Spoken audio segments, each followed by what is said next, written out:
We'll be starting in 20 seconds, just so everyone knows.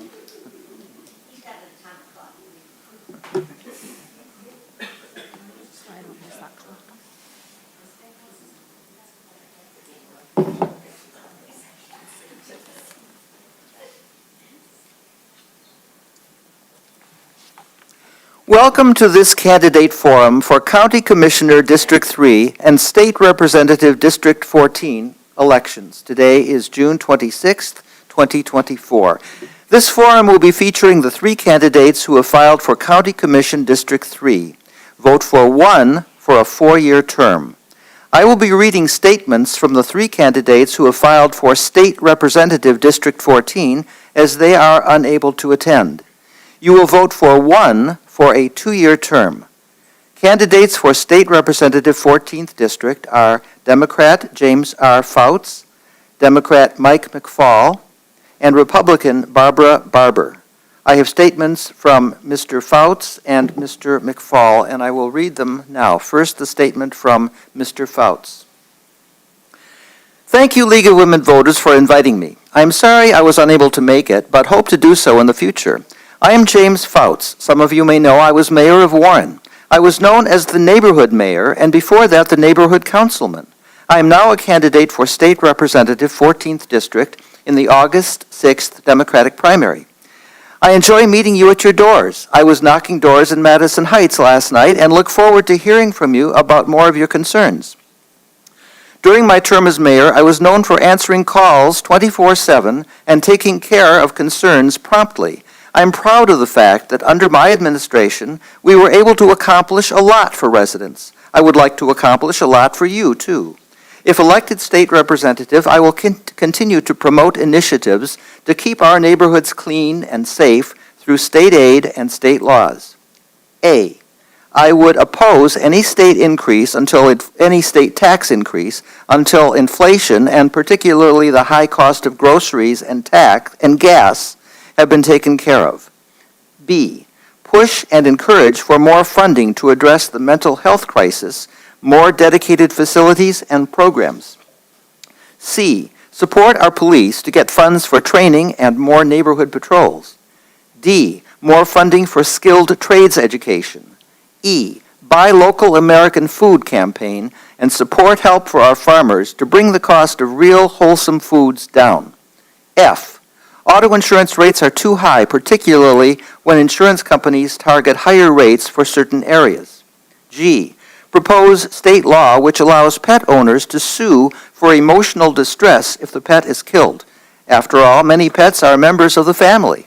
H, state funding for those over 60 and those with physical needs for help with lawn maintenance and snow removal. I, funding for school safety and active shooter training. And J, stronger penalties for senior citizen scammers and police resources to fight them. These are just a few of the objectives I hope to accomplish if elected Democratic State Representative for the 14th District on Tuesday, August 6th. I will be a strong voice for you in Lansing and not a voice for the special interests. Please call me with your concerns, 586-277-1297 or 586-573-8058. And that is the statement from Mr. Fouts. And now the statement from Mr. McFall. Thank you to the League of Women Voters for hosting this candidate forum and being such a valuable resource for our community. I apologize for not being able to attend tonight as we are still hard at work on the state budget. As your state representative, I have focused on several key initiatives I believe have made a significant impact right here in our district. I have worked tirelessly to improve our public education system, helping secure record increases in funding for schools and advocating for better resources for our teachers and students. Repealed pension taxes for retirees, benefiting approximately 500,000 Michiganders with an average savings of $1,000 each. Championed workers' rights by restoring prevailing wage and repealing the so-called right-to-work law, promoting better working conditions and higher wages. If re-elected, I will continue to prioritize these areas while also focusing on expanding access to mental health care, supporting local communities and small businesses through innovative economic development, lowering the cost of prescription drugs, and addressing infrastructure needs. Thank you again for the opportunity to share my priorities, and I look forward to continuing to serve you. Mike McFall, State Representative. We did not receive a statement from Barbara Barber, so I've read the two that we did receive. We will continue with the County Commission candidates. Sponsors of this forum are the League of Women Voters, Oakland area, and the GSWC Women's Club of Madison Heights. I am Neil Zeckman, a member of the League of Women Voters. I am not a resident of this district. The League of Women Voters is a trusted, national, nonpartisan political organization. Our members do the hands-on work to safeguard democracy. While we never endorse a candidate, we are directly involved in shaping the important issues that keep our community strong. As a League of Women Voters member, I have the opportunity to contribute in a leadership role, such as this one, that has great impact on local, state, and even national issues. If you're interested in learning about how you can make a similar impact, I would encourage you to pick up some of the League's information available here tonight, or visit our website at lwvoa.org. The League of Women Voters does not endorse any candidate or political party. Views expressed in this forum are those of the candidates, and the sponsors take no responsibility. The format for this forum has been established by the League of Women Voters. We ask that the audience remain silent during the forum. Please turn off all cell phones. We ask the candidates answer the question with their views only and not interrupt another candidate. The questions are asked to all candidates and do not single out any one candidate. This presentation is copyrighted 2024 by the League of Women Voters. All rights are reserved. All candidates will be answering questions submitted by the audience and screened for duplication and appropriateness by Cindy Peltonen and Judy Bateman. Pages are Mike Allen, Penny Howard, Deborah Lesage, Susie Dupre, and Regina Juska Svoba. And they will be circulating in the room with paper and pencils for your questions. Please turn your questions into the pages. The format is as follows. All candidates will be given 2 minutes for opening statements in alphabetical order. Closing statements will be 1 minute in reverse order. Candidates will have 1 minute to answer each question in rotation unless extended by the moderator. All candidates will be allowed equal time to answer questions. Our timer is Christine Allen. We will begin with the candidates for County Commission District 3. They are Democrat Ann Erickson Galt, Democrat Rosalind Grafstein, and Republican Douglas K. McLean. We'll begin the 2-minute opening statement with Ms. Galt. Thank you to the League of Women Voters for holding this event, and to all of you watching because you care about who represents you.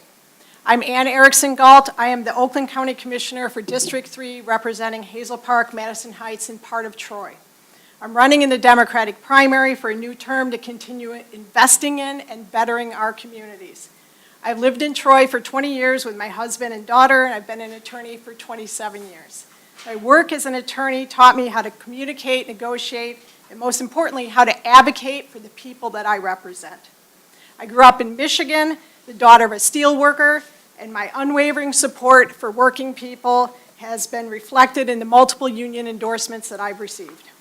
Before I became your county commissioner, I served on Troy City Council, where we faced our former city manager's corruption by enacting a strong ethics ordinance, passing a dedicated millage to fully fund our library, and increasing our investment in public safety while maintaining AAA credit rating. My years on council taught me how to build relationships so we could work together to address our residents' needs. It's because of those relationships that I have been endorsed by 24 local, state, county, and national leaders, including County Executive Dave Coulter, our Congresswoman Haley Stevens, and the Chair of the Board of Commissioners and former State Rep Dave Woodward. Since taking office, I launched an ambitious agenda to tackle some of the most challenging issues we face, including building affordable housing, improving access to mental health care and substance abuse treatment, reducing gun violence, expanding our public transit system. I'm also investing in the quality of your lives by improving our treasured county parks. I'm running to continue this important work, and I ask that you vote in the August 6th Democratic primary to keep me, Ann Erickson Galt, as your Oakland County Commissioner. Thank you, Ms. Galt. Next will be Ms. Grafstein. Thank you. Good evening, everyone. I am Madison Heights Mayor Rosalind Grafstein, and tonight I am asking for your vote for County Commissioner. I am a dedicated community leader with a rich history of public service. As a chartered financial analyst and economist, I will bring with me strong financial and analytical skills. I've been a committed community volunteer, serving first as a room parent, scout leader, and robotics coach, and then joining the Madison Heights Women's Club and being appointed to the Parks and Recreation Board before being elected to council in 2017, where I have focused on the safety of our community and our environment. Since my election, I have worked tirelessly to improve public safety. I created a hotel ordinance to combat human trafficking, and with council, reinstated the Madison Heights Special Investigation Unit and increased police and fire personnel by 20%. As mayor, I helped establish a high-risk response team for abuse and rape victims. I revived our Environmental Citizens Committee, which led to the planting of over 500 trees in 5 years, and I updated ordinances to promote native and pollinator-friendly plants. I worked with volunteers to create the Bloom Project to plant pollinator-friendly native rain gardens, attractive to look at, and they help with stormwater runoff. As a result, Madison Heights has been recognized as a tree city since 2020 and achieved bronze and then silver level membership as a Michigan Green Community since 2021. The council chambers we are in now are the result of a multi-year, multi-building renovation sparked by an idea I had in 2018 that led us to remodel City Hall, update our library, modernize Fire Station Number 2, and build a larger active adult center for all area seniors.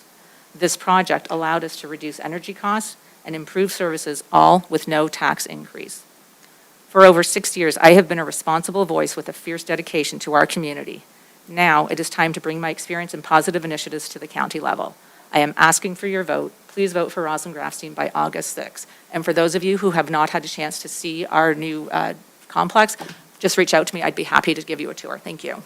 Thank you, thank you, Ms. Grafstein. Mr. McLean. Thank you. Thank you again for allowing us to come in tonight and talk to you folks from the League of Women Voters. My name is Doug McLean. I'm a lifelong member of Madison Heights. I was here even when it was called Royal Oak Township at one time, before we incorporated into a city. I was on the Madison District School Board for 17 years. And I went back again in December of '23 to serve 1 month for a vacant seat. I served in the Madison Heights Police Department for 29 years. I retired in 1995, and as of July this year, I'll be retired 29 years. I have a wife I've been married to for 52 years. Her name is Elaine. I have a son, Doug Jr., and a daughter, Tennille. I have 2 grandchildren and 1 great-grandchild.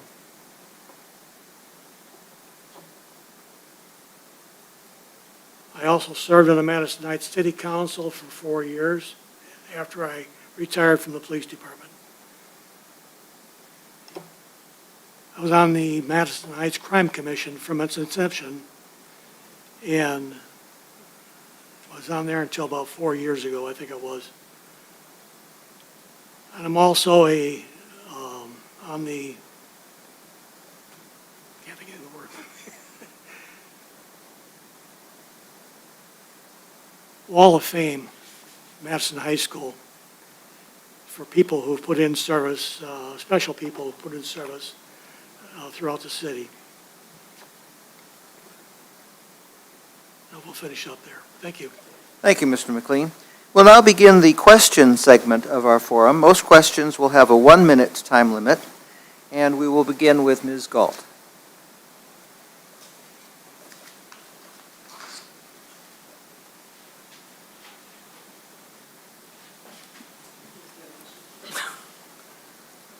begin with Ms. Galt? Question. Oh, I'm sorry, okay. So that would help, wouldn't it? Yes.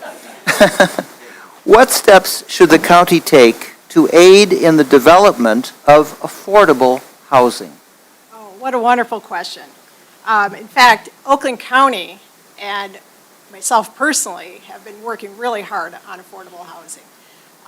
We have a housing trust fund that the county funded with ARPA dollars.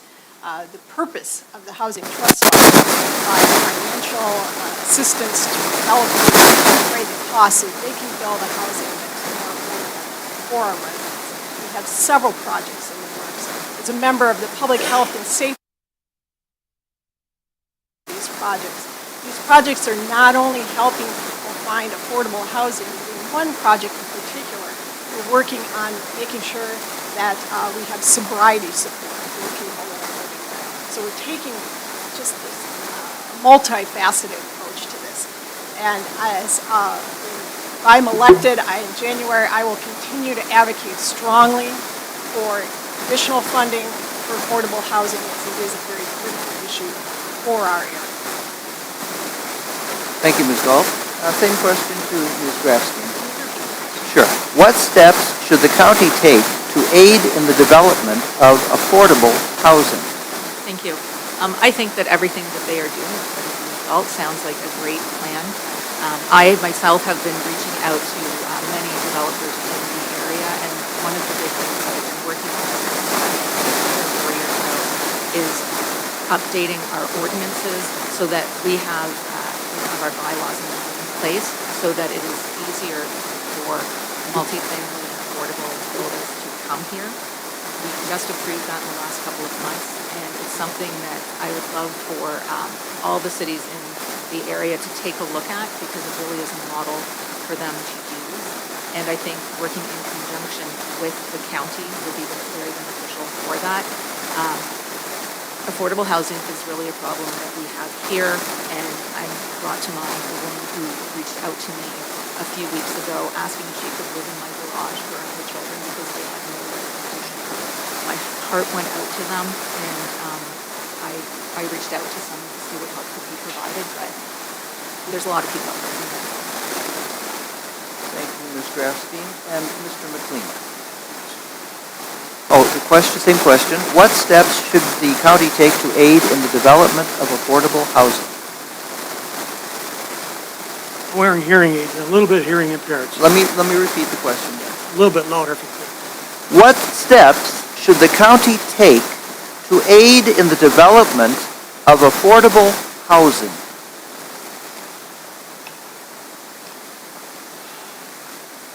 Cut taxes back for one thing. The present commission out there has not been very good in the fiduciary responsibilities of watching what the budget is doing for the county. They aren't staying within Headley to do their taxes, and I just feel that if I was going out there to represent the city, it would be one of the things that I would be looking at is keeping taxes as low as possible and keeping other interests for the county going. Thank you, Mr. McLean. Next question. We'll start with Ms. Grafstein, and the question is, what plans do you have to address climate change and decrease carbon emissions? Well, one of the reasons that I ran for city council years ago was to look at the environment. And so I would love to bring in programs like the recycling and the garbage pickup and have that rolled into having a food compost pickup as well. I'd like to see trees planted everywhere. There are a lot of places in the county that still have basically tree deserts. Madison Heights was one of them until a few years ago when we started planting more trees, and we've become a tree city since then. I think that we need to take a serious look at the EV situation and see where it makes sense to stop putting in gas stations and to bring in more charging stations for people. And I think that we need to take a look at more solar and wind power as well. So coming from Toronto, where we've got a lot more environmental initiatives, there's a lot of things we need to do here like that. Thank you.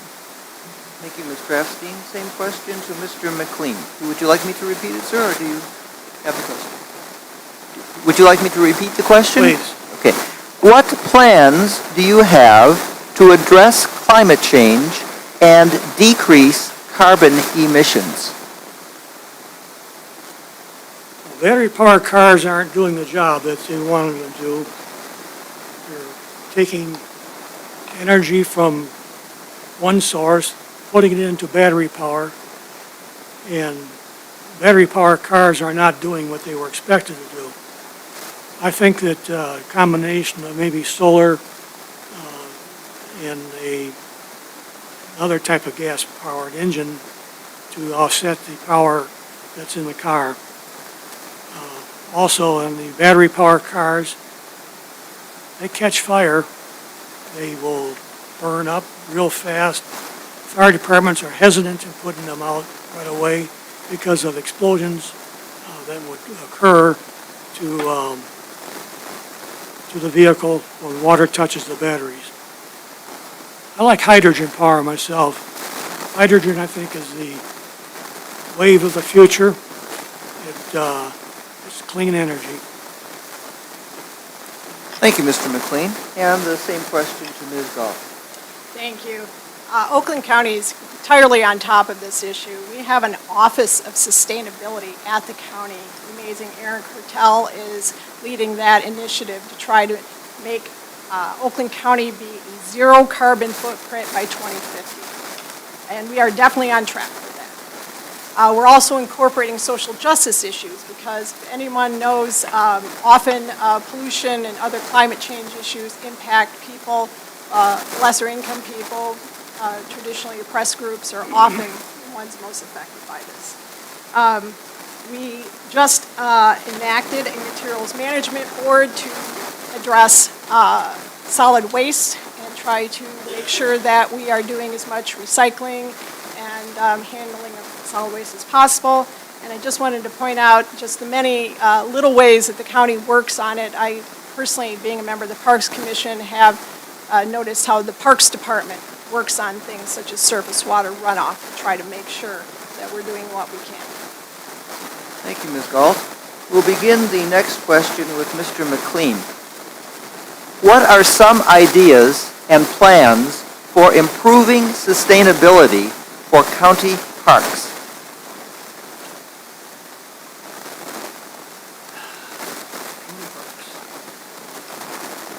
Keeping the parks that we have right now in tip-top shape, making them more accessible for the public to get to them and use them.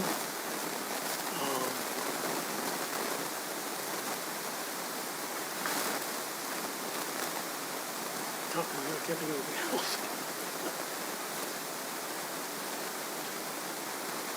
Are you finished, sir? Yes. Okay. Same question then for Ms. Galt. Thank you. As I was mentioning at the end of the last question, I'm a member of the Parks Commission, and one of the missions of the Parks Commission is to incorporate sustainability into everything they do, and to not only work on sustainability initiatives, but to educate the public on how to live more sustainably and limit our climate change. One of the things that I just love is their use of natural materials such as native plants to try to minimize stormwater runoff. Anybody who's paid attention to the news knows that because of climate change, we're increasingly getting these massive storms that are overwhelming our storm sewers. And everything we can do to try to prevent surface water runoff is definitely going to make a difference. And in addition, the county is investing in permeable parking lots. We have one right next to the County Board of Commissioners that help also make sure that the water doesn't end up in the storm drains. Thank you, Ms. Erickson Galt. And same question to Ms. Grafstein. Can you repeat the question, Yes. please? What are some ideas and plans for improving sustainability for county parks? Thank you. So I appreciate everything that the county is doing now. I also appreciate that they are looking into how this impacts people who are in different economic situations. And as a member of the Justice 40 Task Force, I have to say I really appreciate that, because one of the things that we see is that people who have lower incomes are often not able to get to the parks and to get to nature. And as we all know, that is very important, just being around trees. The Japanese call it tree bathing. So that is very important. I personally haven't thrown out food in I don't know how many years, because I have 3 composters that I use at home. And I would love to see more places in the parks where people can do that. There's so much of our waste goes to a landfill. It can be recycled, it can be composted, these kinds of things. So I would love to see more of that in our parks. And as I stated before, that is something that I would like to take a look at. But again, as a member of the Justice 40 Task Force, I really appreciate that you guys are looking into this. Thank you. Thank you, Ms. Grafstein. We'll begin the next question with Ms. Erickson-Galt. What can the county do to better address the mental health care needs of its citizens? There is so much we could do, so much we're doing now, and so much more we can do and hope to do in the future. This issue is very personal to me. I have personally witnessed the difference that can be made when somebody has access to adequate mental health care. Our Oakland Community Health Network provides crisis intervention services. They provide ongoing care, sober support through various providers such as Common Ground. We have these wonderful gadgets. They look like your old-fashioned newspaper dispensers. And what they have in them is Narcan and testing strips for fentanyl. And we're distributing those throughout the county. We have hundreds of them in place already. And anyone can anonymously come up and take one. So we're encouraging people to make sure that they're protected and that someone who has an accidental overdose doesn't end up in the morgue. Thank you, Ms. Erickson-Galt. Same question to Ms. Grafstein. Can you repeat the question, please? Sure. What can the county do to better address the mental health care needs of its citizens? Thank you.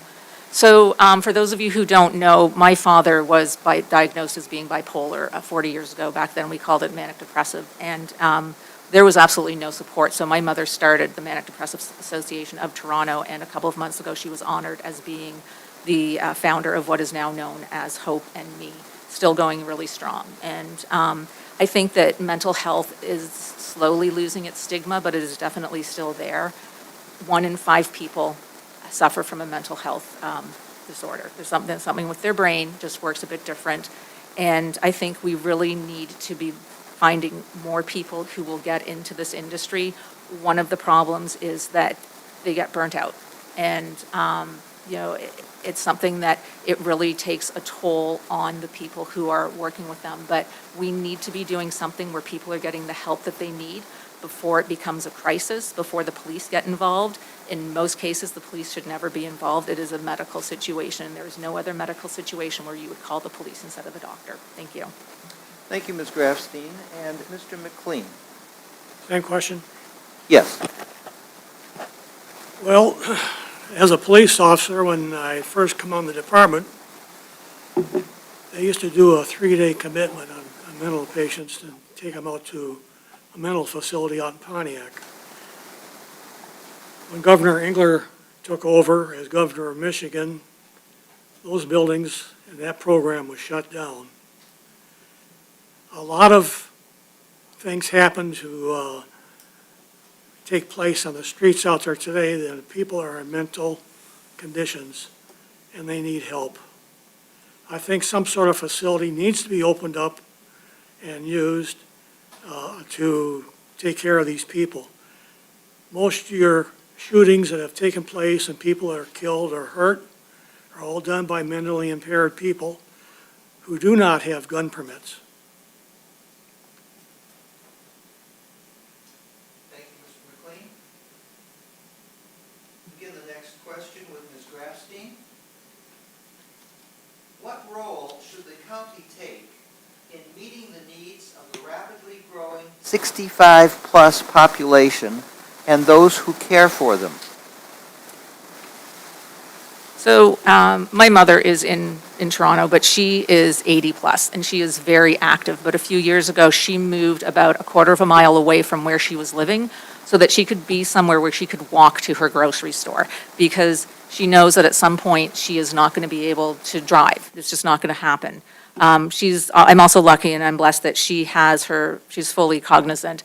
So many people that I talk to now, their parents, their grandparents, they've got dementia, something's going on there. And, as our baby boomers are aging, we need to take a look at that. I think that the county needs to just really address that by making sure that there are safeguards in place so that they aren't getting scammed, because that's a big thing that I hear. They're getting phone calls to send money. And we just need to make sure that someone is keeping an eye on them. Right now, with so many things going automatic, you can never leave your house. You can have food delivered, you can have your bills paid, you can have your income put into your bank account. And we need to make sure that somebody is checking on our seniors, and we need to make sure that their caregivers are getting the respite need they need. Thank you. Thank you, Ms. Grafstein. Mr. McLean. Yes. The question is, what role should the county take in meeting the needs of the rapidly growing 65-plus population and those who care for them?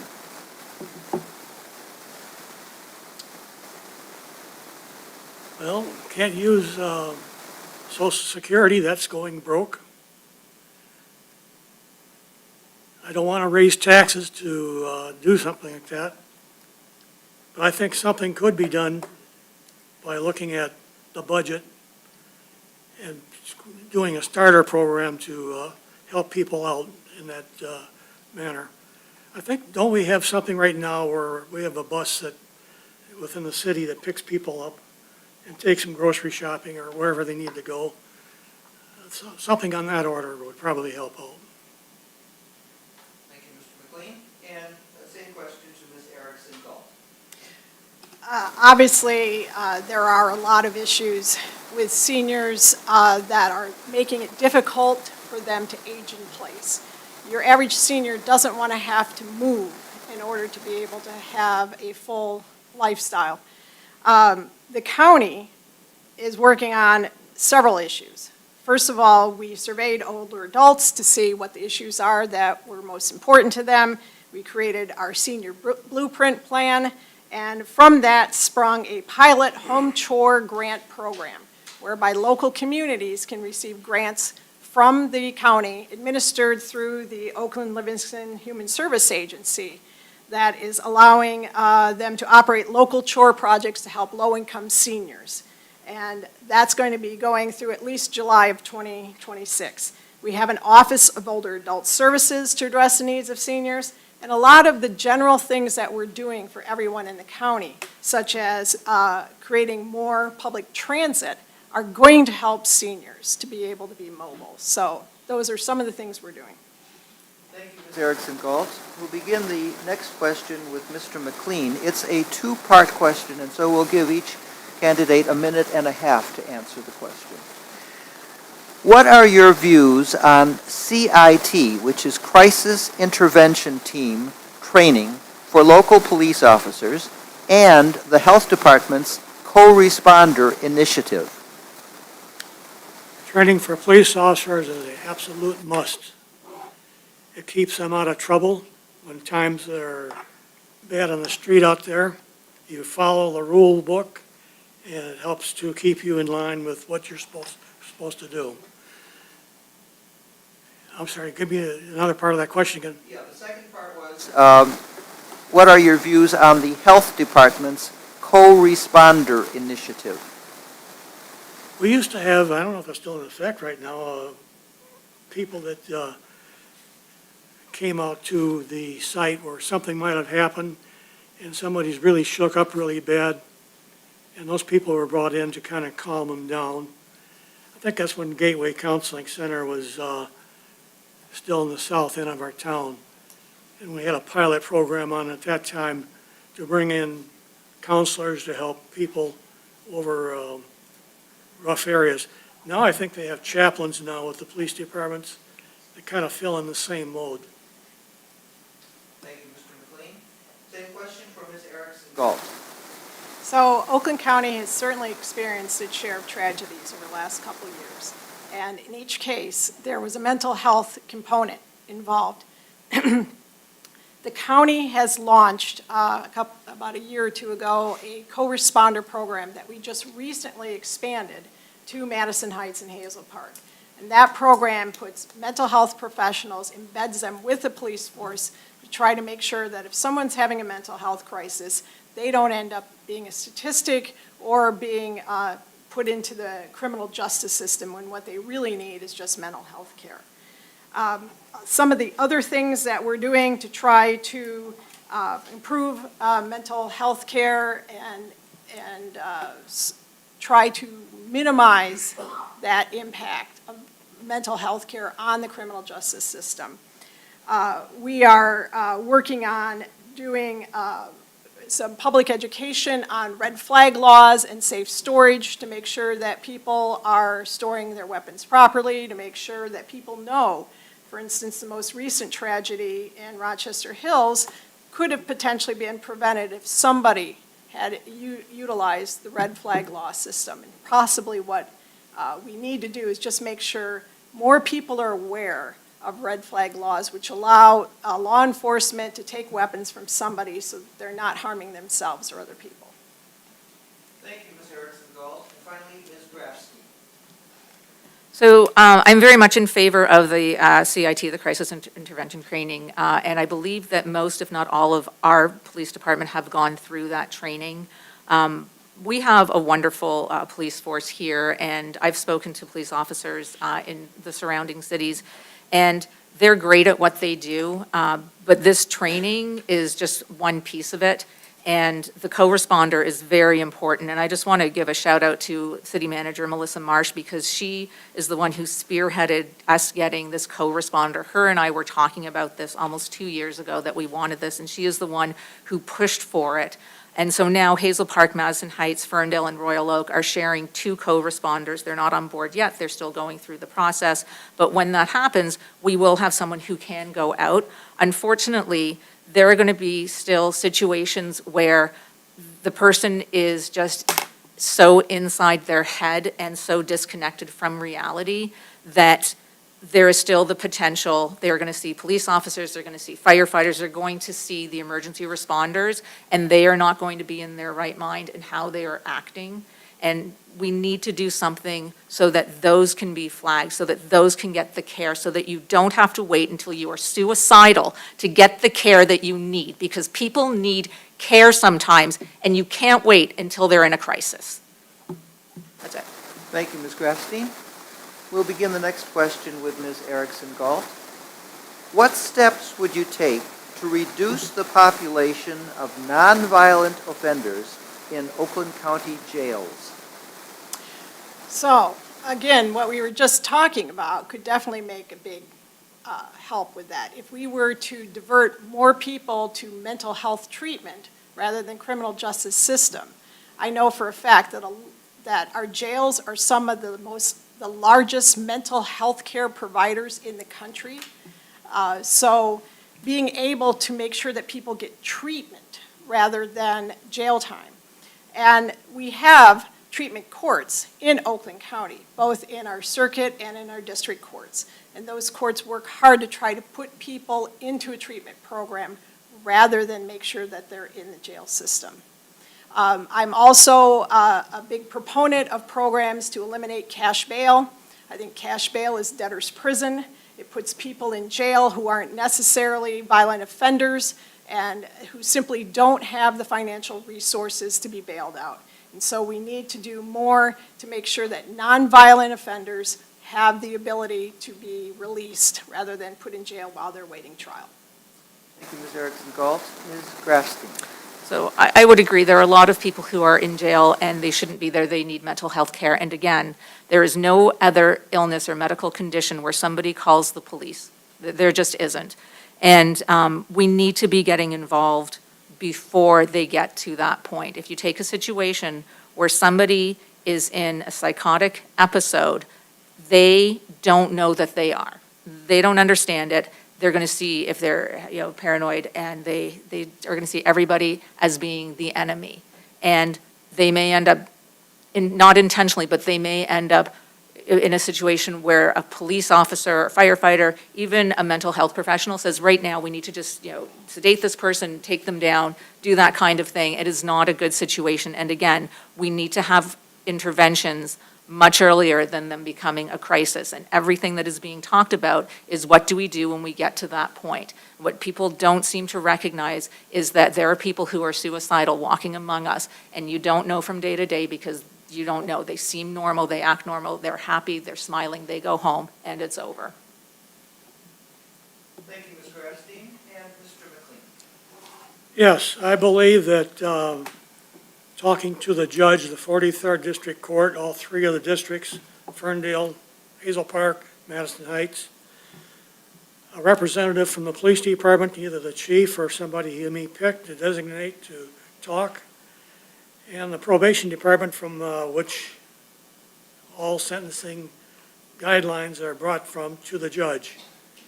I think that by bringing in all those factors in, they could come up with some sort of solution as to what other program that they could put them into instead of throwing them in the jail. Thank you, Mr. McLean. We'll begin the next question with Ms. Grafstein, and we'll go back to 1-minute answers now. How should the county best spend opioid settlement funds?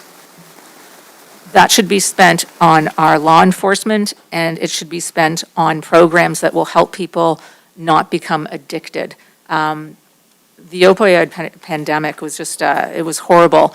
And you have people who are regular people, everyday people, they start taking a medication because the doctor tells them that it's safe, and then they end up becoming addicted. And we need to have interventions before that. We really need to make sure that this money is being put to use, taking care of those types of problems. And the law enforcement are really the ones who are doing the brunt of the work, so the money needs to go to help them, and it needs to go to help people who are helping with the rehab programs, so that people who are addicted and they want to get help and they want to go clean, they need to have a program where they can go and do that.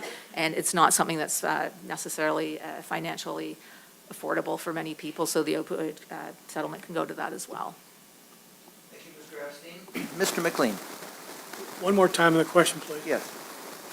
How should the county best spend opioid settlement funds?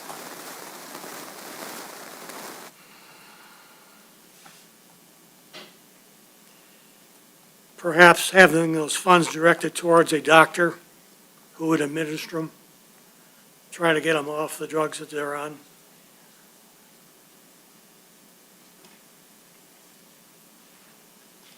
Okay. Thank you, Mr. McLean. And Ms. Erickson-Gall. So there have been a lot of complaints about some municipalities or other governmental agencies around this country that have been directing opioid settlement funds to all kinds of various cash cows. That was not the purpose of the opioid settlement. The purpose of the opioid settlement is to make sure that we're dealing with the opioid crisis. In fact, Oakland County has created a task force to look into how we should spend those funds and to do it in a thoughtful process to make sure that we're doing it.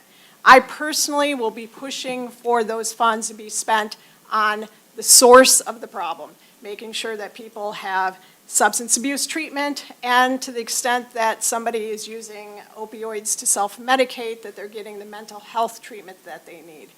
That should be what the opioid settlement funds are used for. Thank you, Ms. Erickson-Gall. We'll begin the next question with Mr. McLean. On what committee or committees do you feel you could best serve and why? Personally for myself, Yes.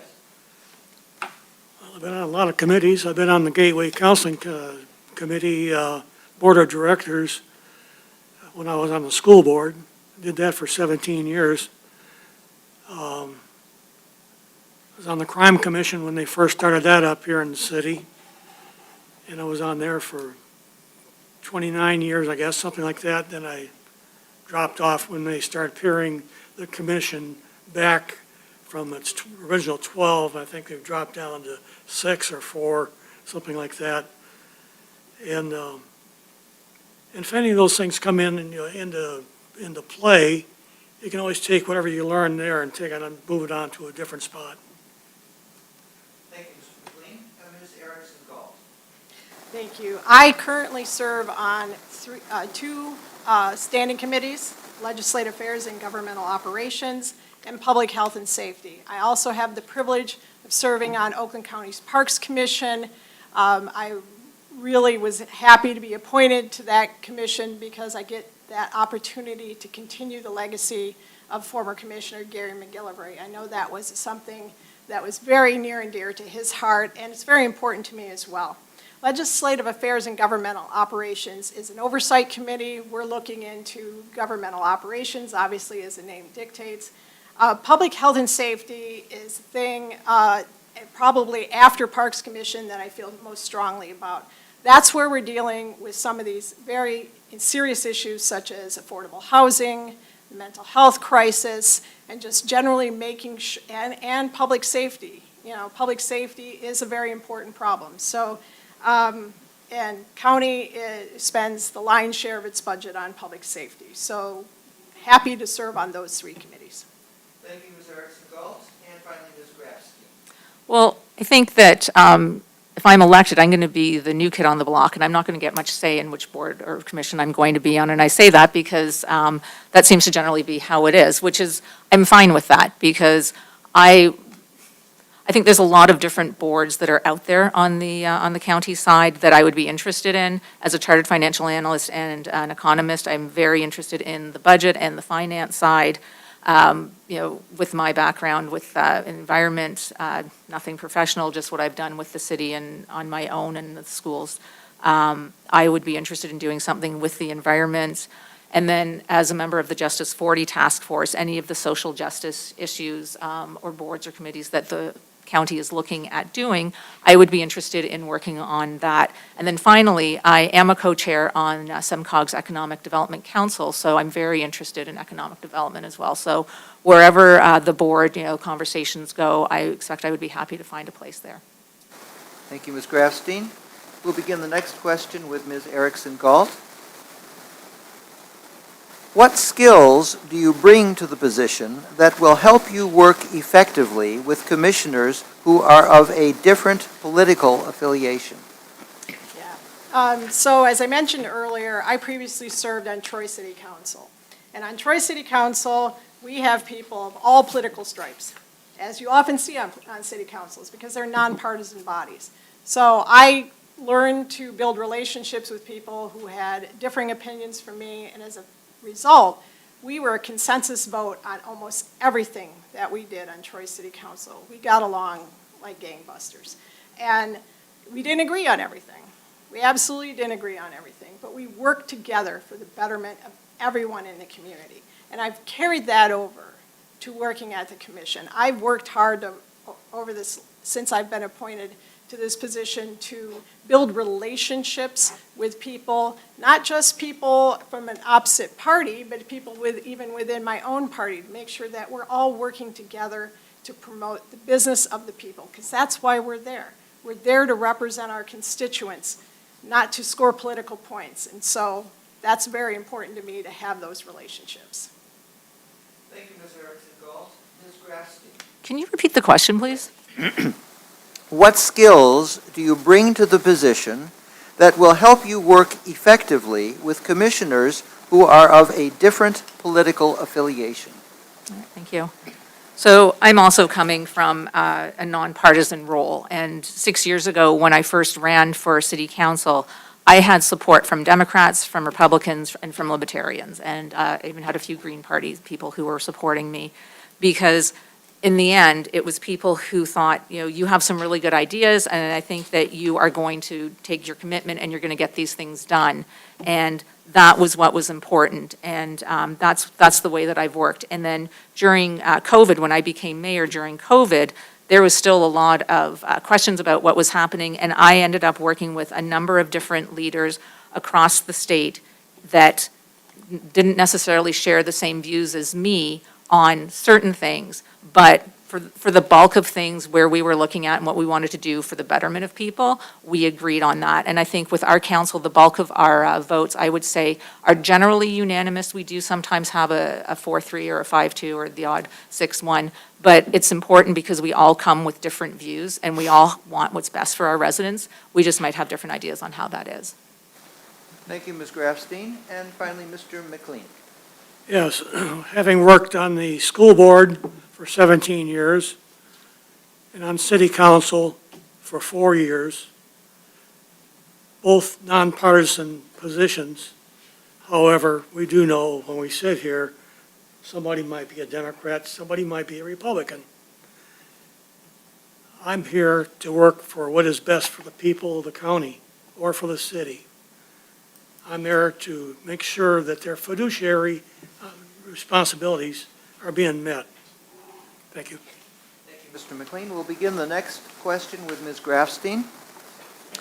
Many businesses don't participate in recycling programs due to the startup costs.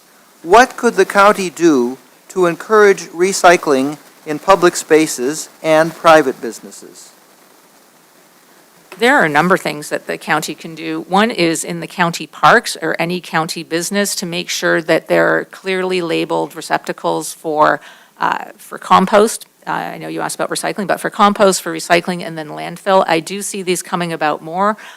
Just in local grocery stores, I'm starting to see this more. But I think that if we make it easier for businesses to do, make it easier for people to do, then they will see that and they will do that. I moved here 20 years ago just as the green composting was coming into Toronto, and I grew up with twice-a-week garbage pickup. And now, Toronto has every other week garbage pickup because it's all being composted, or the bulk of it is being composted, it's being recycled. And I think that, and then, obviously some of the stuff is going to go into the landfill. And I think that it's just a matter of changing the mindset and making sure that people understand and doing the education. It was one of the topics that I did when I went into the schools to talk about different environmental things, worm composting and recycling, that kind of thing. Thank you, Ms. Grafstein. Mr. McLean. Repeat the question again. Sure. Many businesses don't participate in recycling programs due to the startup costs. What could the county do to encourage recycling in public spaces and private businesses? I think a designated area for bringing recyclable products into that spot and dropping them off. Then in turn, the vendor could turn around and resell it to somebody else who's going to make a few dollars on it.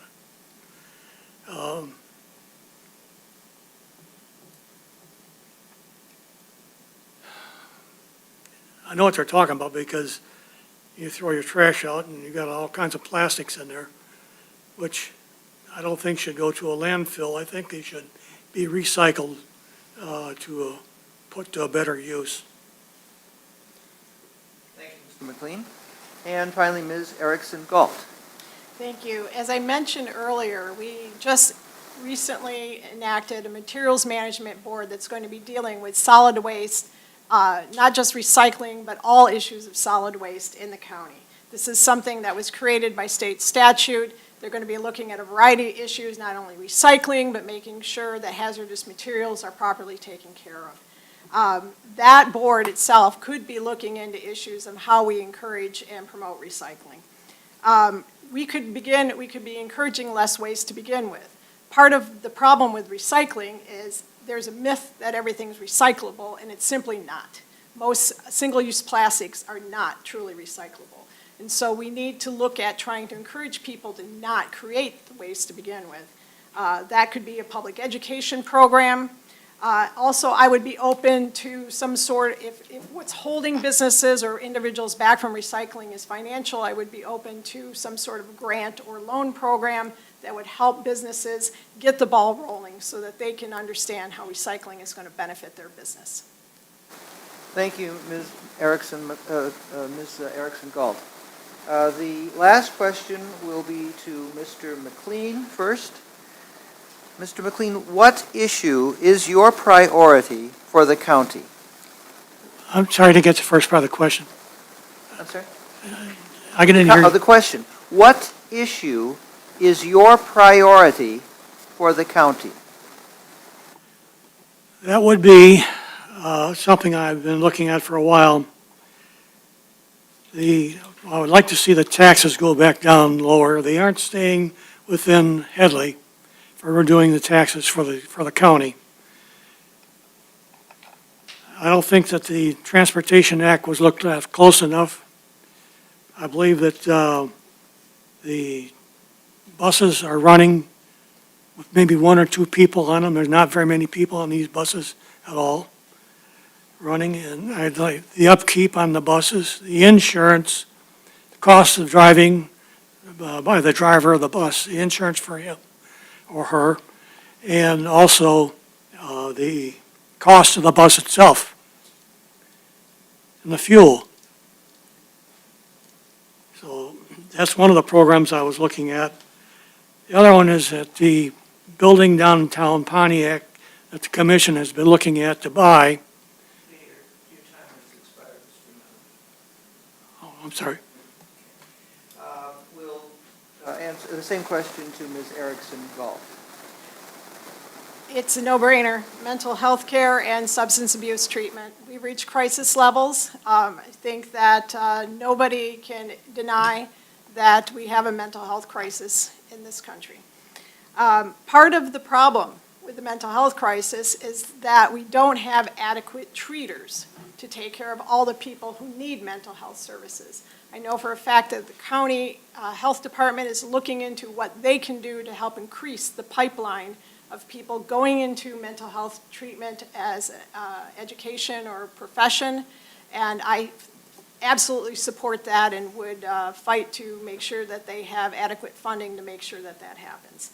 Also, we need to make sure, as I mentioned earlier, that everyone knows that there is mental health treatment available, that there is crisis intervention available. OCHN works really hard at providing that to make sure that we do not have these mental health crises. So mental health care is my number one issue. Thank you, Ms. Erickson Galt. And finally, Ms. Grafstein. So I'm going to just say ditto to that, because mental health is really, it is a crisis, and we've talked about it a little bit tonight. People who know me know that this is something that I talk about. I'm open about the situation with my father. A few years ago, I was invited to one of the middle schools, and it was about the okay to say, and I talked about a friend I had in high school who had just turned 50, but back when we were teenagers, she was suicidal, and I told my mom, I said, I don't know what am I supposed to do? I'm a teenager, I don't understand any of this. My mom called her parents, and they were able to get her help. So definitely mental health would be my number one. So ditto. My number two, though, would be transit. So when I first moved here 20 years ago, it was a bit of a culture shock to me because everything you have to drive to. And I used to time what I was doing by how long it would take to walk, which is probably one of the reasons why I do a lot of biking around. But we definitely need to have a reliable transit. I tried to take the bus one time from Madison Heights to Royal Oak. I waited an hour for the bus, and I never did that again. It would have been quicker for me to walk. So transit would be my number two. Mental health, I agree, would be my number one. Thank you, Ms. Grafstein. That concludes the time for questions. The candidates will now be given a 1-minute time period to make a closing statement in the reverse order of the opening statement. So we'll begin with Mr. McLean. Well, I didn't hear you. Give me one more time in the question. Yeah, this is a closing statement. You'll have 1 minute to make a closing statement. Okay. Some of the things I wanted to go into was the downtown Pontiac. There's a building there that the commission is looking at to bring employees off of 1200 building out on the campus out there on Telegraph and relocate them down in Pontiac. It's going to be a waste of money in my book. I think it should be looked at more closely for something else to save money for the county. And if I could, just getting off the subject just for a moment, I'd like to pay respects to the two girls that were raped and murdered. That would have been Jocelyn Nugarian, Rachel Morton, and the late Deputy Bradley Reckling. Thank you, Mr. McLean. Ms. Grafstein. Sure. So I want to thank the League of Women Voters and the Women's Club for putting this on. I appreciate that, and I want to say welcome to Madison Heights to everyone who is visiting us. With respect to the county role, I mean, I think that from finding my first grant for a rain garden back in 2018 and helping the community win millions of dollars for trees, parks, murals, festivals, I have demonstrated my commitment to financially responsible and compassionate community care. And it's really easy to lead when things are going smoothly, but even before the COVID pandemic, even before I was mayor, I stepped in during our local emergency, and that was when we had the crisis of hexavalent chromium leak onto I-696. And I stepped up to represent us, and it was Madison Heights, it was Hazel Park, it was Ferndale, it ended into Warren. But I was the person who reached out to EPA and to Eagle to make sure that our concerns were heard, and I actually chaired my very first council meeting when I called a meeting to seek answers for that. And I've just shown that I'm the person that is committed to our community. Thank you. Thank you, Ms. Grafstein. And finally, Ms. Erickson-Galt.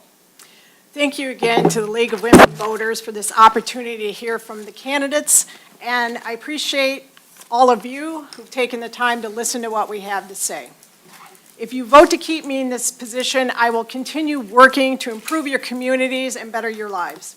My record shows that I have fought for affordable housing, mental health care and substance abuse treatment, gun safety, public transit, helping our seniors, and investing in our parks. I've been endorsed by 24 Democratic national, state, county, and local leaders who believe in me and who trust me to represent the people of District 3. They do that because they have seen the work that I've put in. I hope that I can earn your trust too, and I humbly ask that you vote in the August 6th Democratic primary for Ann Erickson-Galt to keep me as your Oakland County Commissioner. Thank you, Ms. Erickson-Galt. The League of Women Voters would like to thank the audience, the candidates, the GSWC Madison Heights Women's Club, and Madison Heights TV for making this forum possible. This presentation is copyrighted 2024 by the League of Women Voters. All rights are reserved.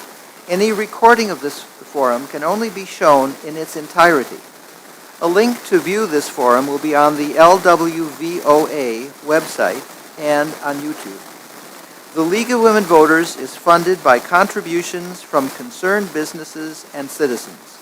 Our membership is open to men and women over the age of 16. And remember to vote on August 6th. Democracy is not a spectator sport. Good evening. And there are cookies in the hall.